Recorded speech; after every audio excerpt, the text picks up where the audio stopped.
Mohammad Daoud Khan, el presidente de la República de Afganistán de 1973 a 1978, fue derrocado durante la revolución de Saur tras la muerte de Mir Akbar Khyber, un político parchamita del Partido Democrático Popular de Afganistán, que murió bajo circunstancias misteriosas. Hafizullah Amin, un Khalq, fue el arquitecto principal del golpe. Nur Muhammad Taraki, el líder de los khalqistas, fue elegido presidente del Presidium del Consejo Revolucionario, presidente del Consejo de Ministros y mantuvo su puesto como secretario general del Comité Central del PDPA.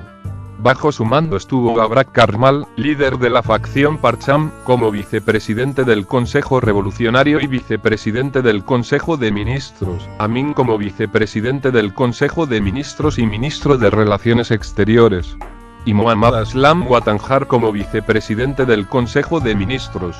El nombramiento de Karmal, Amin y Watanjar como vicepresidentes del Consejo de Ministros resultó inestable y llevó al establecimiento de 3 gobiernos diferentes dentro del gobierno. La facción Khalq era leal a Amin, los parchamitas eran leales a Karmal y los oficiales militares, que eran parchamitas, eran leales a Watanjar. El primer conflicto entre los khalqistas y los parchamitas surgió cuando los khalqistas querían otorgar la membresía del Comité Central del PDPA a los oficiales militares que participaron en la revolución de Saur. Amin, que anteriormente se opuso al nombramiento de oficiales militares para la dirección del PDPA, cambió de opinión. El Politburo del PDPA votó a favor de dar membresía a los oficiales militares. Los vencedores, los khalqistas, retrataron a los parchamitas como oportunistas, daban a entender que los parchamitas habían aprovechado la ola revolucionaria, pero que no habían participado realmente en la revolución. Para empeorar las cosas para los parchamitas, el término parcham era, según Taraki, una palabra sinónimo de faccionalismo. El 27 de junio, 3 meses después de la revolución, Amin logró superar a los parchamitas en una reunión del Comité Central. La reunión decidió que los khalqistas tenían el derecho exclusivo de formular y decidir la política, lo que dejó impotentes a los parchamitas. Karmal fue exiliado. Más tarde, la dirección khalqista descubrió un golpe planeado por los parchamitas y dirigido por Karmal. El descubrimiento del golpe provocó una rápida reacción. Comenzó una purga de parchamitas. Se llamó a embajadores parchamitas, pero pocos regresaron. Por ejemplo, Karmal y Muhammad Najibullah se quedaron en la Unión Soviética. Durante el gobierno de Taraki, se introdujo una reforma agraria impopular, que llevó a la requisa de tierras por parte del gobierno sin compensación. Interrumpió las líneas de crédito y provocó algunos boicots por parte de los compradores de cultivos de los beneficiarios de la reforma, lo que provocó una caída en picado de las cosechas agrícolas y un aumento del descontento entre los afganos. Cuando Taraki se dio cuenta del grado de descontento popular con la reforma, empezó a desmantelar esta reforma. La larga historia de Afganistán de resistencia a cualquier tipo de fuerte control gubernamental centralizado socavó aún más su autoridad. En consecuencia, gran parte de la reforma agraria no se implementó realmente en todo el país. En los meses posteriores al golpe, Taraki y otros líderes del partido iniciaron otras políticas que desafiaron tanto los valores tradicionales afganos como las estructuras de poder tradicionales bien establecidas en las áreas rurales. Taraki introdujo a las mujeres en la vida política y legisló el fin del matrimonio forzado. La fuerza de la reacción contra la reforma conduciría en última instancia a la guerra civil afgana.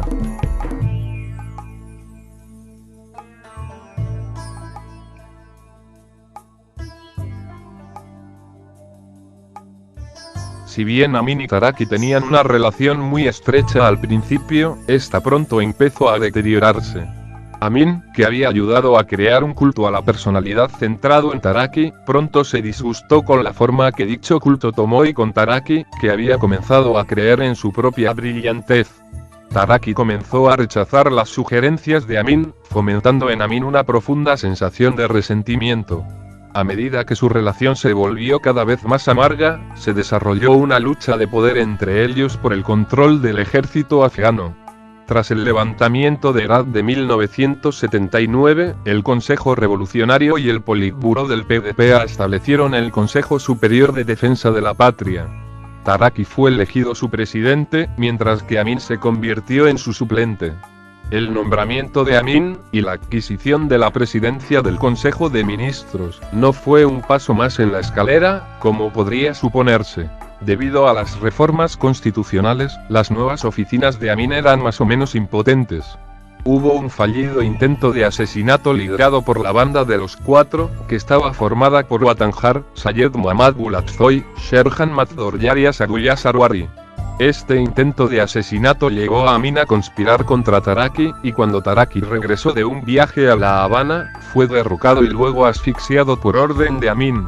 Durante su corta estancia en el poder, 104 días, Amin se comprometió a establecer un liderazgo colectivo.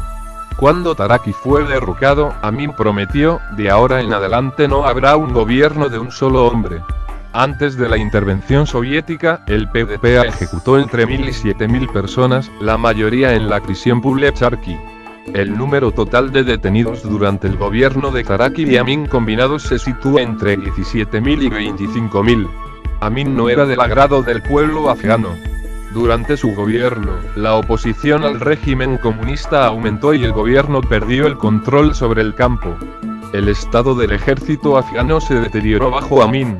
Debido a las deserciones, el número de militares en el ejército afgano disminuyó de 100.000 a entre 50.000 y 70.000. Otro problema fue que la KGB había penetrado en el PDPA, el ejército y la burocracia gubernamental. Si bien su posición en Afganistán se volvía cada día más peligrosa, sus enemigos, que estaban exiliados en la Unión Soviética y el bloque del Este, reclamaban su destitución. Babrak Karmal, el líder parchamita, se reunió con varias figuras destacadas del bloque del Este durante este periodo, y Muhammad Aslam Watanjar, Sayed Muhammad Bulatzoy y Asagullah Sarwari querían vengarse de Amin. Mientras tanto, en la Unión Soviética, la Comisión Especial del Politburó sobre Afganistán, que estaba formada por Yuri Andropov, Andrei Gromyko, Dmitry Ustinov y Boris Ponomarev, quería acabar con la impresión de que el gobierno soviético apoyaba el liderazgo y las políticas de Amin.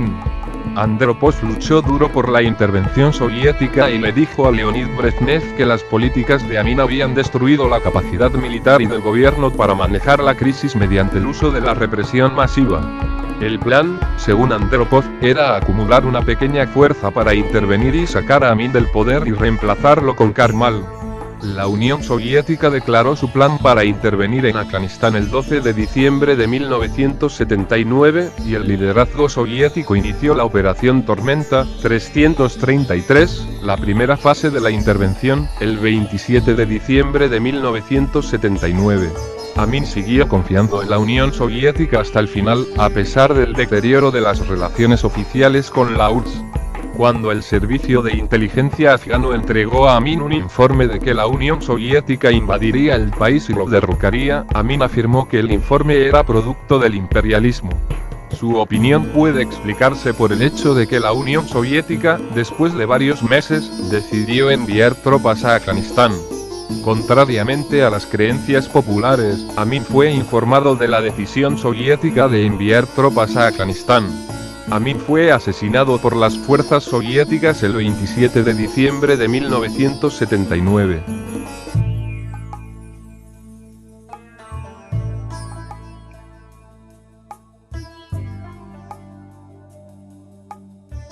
Karmal ascendió al poder tras el asesinato de Amin.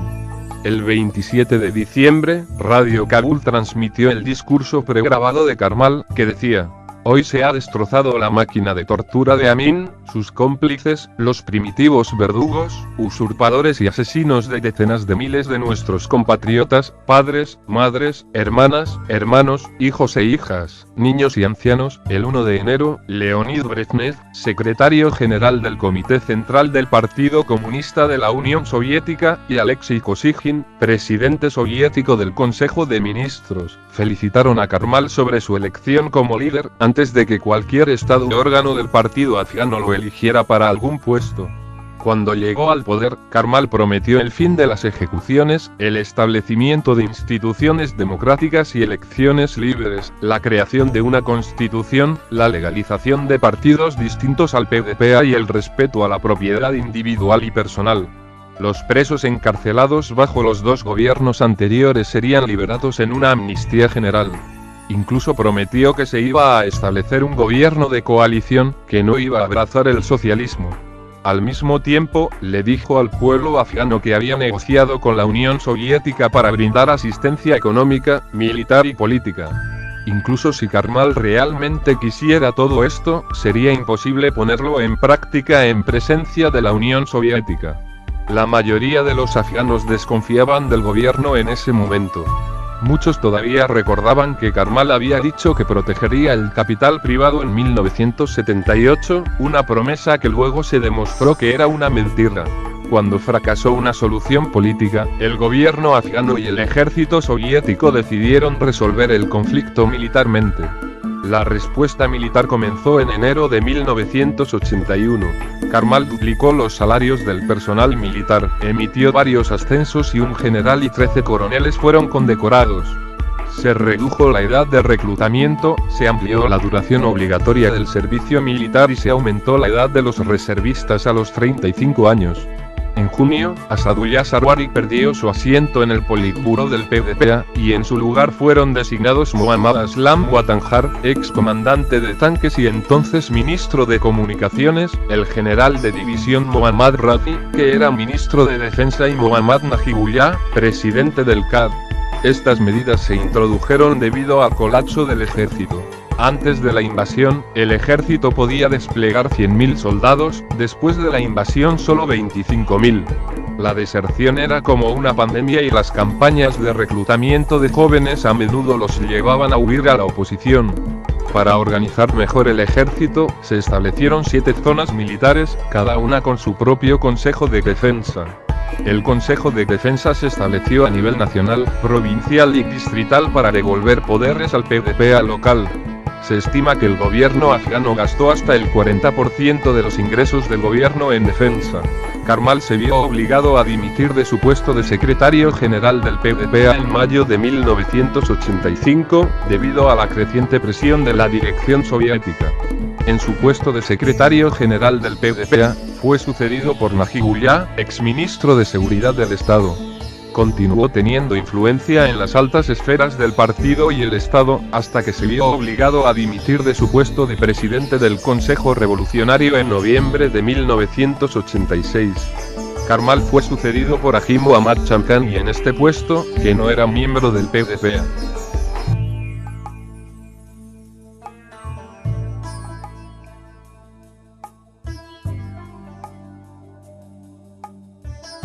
En septiembre de 1986 se estableció la Comisión Nacional de Compromiso, CNC, por orden de Najibullah. El objetivo de la CNC era contactar a los contrarrevolucionarios para completar la revolución de Saur en su nueva fase. El gobierno se puso en contacto con unos 40.000 rebeldes.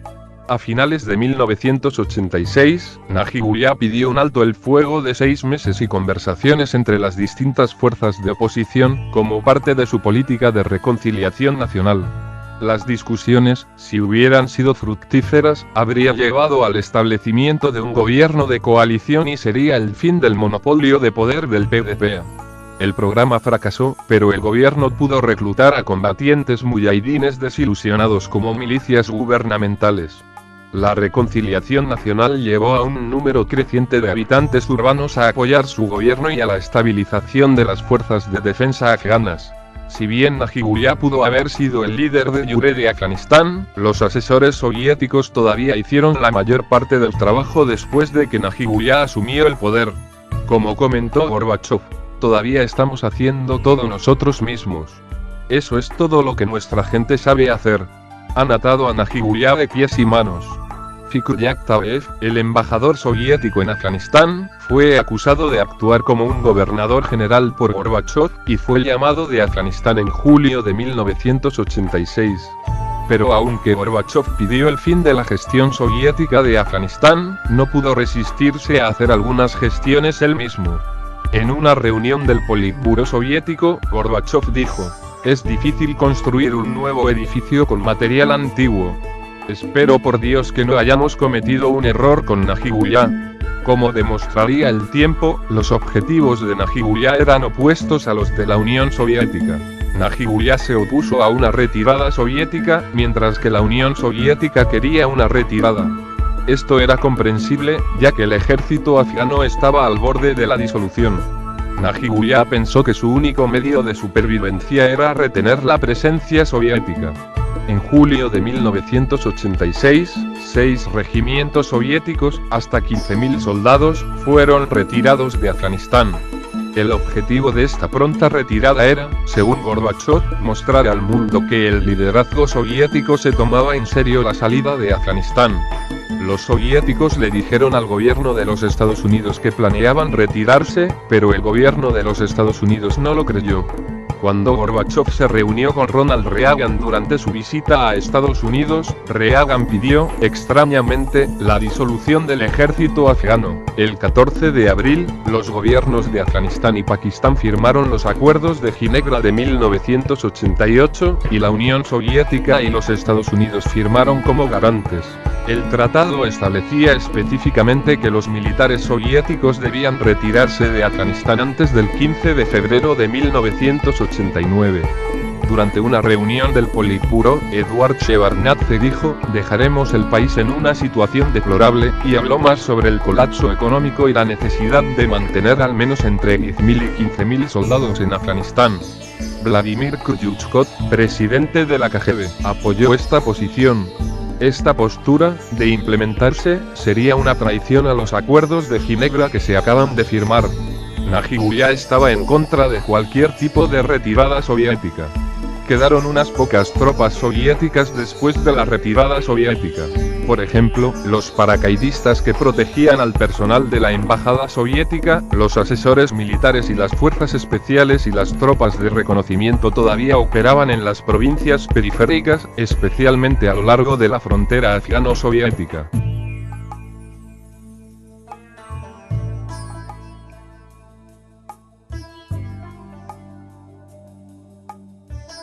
Pakistán, bajo Ghulam Isaq Khan, continuó apoyando a los mujahidines a pesar de que era una contravención de los acuerdos de Ginebra. Al principio, la mayoría de los observadores esperaban que el gobierno de Najibullah colapsara inmediatamente y fuera reemplazado por un gobierno fundamentalista islámico. La Agencia Central de Inteligencia declaró en un informe que el nuevo gobierno sería ambivalente, o peor aún, hostil hacia Estados Unidos. Casi inmediatamente después de la retirada soviética, la batalla de Jalalabad se libró entre las fuerzas del gobierno afgano y los mujahidines. Las fuerzas gubernamentales, para sorpresa de muchos, rechazaron el ataque y ganaron la batalla. Esta tendencia no continuaría, y en el verano de 1990, las fuerzas del gobierno afgano estaban nuevamente a la defensiva. A principios de 1991, el gobierno controlaba solo el 10% de Afganistán, el asedio de 11 años de costa había terminado con una victoria de los mujahidines y la moral del ejército afgano finalmente colapsó. No ayudó que la Unión Soviética se estuviera desmoronando. Cientos de millones de dólares de ayuda económica anual al gobierno de Najibullah desde Moscú se agotaron. En marzo de 1992, Najibullah ofreció la renuncia inmediata de su gobierno y, tras un acuerdo con la ONU, su gobierno fue reemplazado por un gobierno interino. A mediados de abril, Najibullah aceptó un plan de la ONU para entregar el poder a un consejo de 7 miembros. Unos días más tarde, el 14 de abril, Najibullah se vio obligado a dimitir por orden del partido Watan, debido a la pérdida de la base aérea de Bagram y la ciudad de Charikar. Abdul Rahim Atef se convirtió en jefe de Estado interino tras la dimisión de Najibullah. Najibullah, poco antes de la caída de Kabul, pidió a la ONU una amnistía, que le fue concedida. Pero Abdul Rashid Dostum impidió que Najibullah escapara. En cambio, Najibullah buscó refugio en la sede local de la ONU en Kabul. La guerra en Afganistán no terminó con la expulsión de Najibullah y continúa hasta el día de hoy.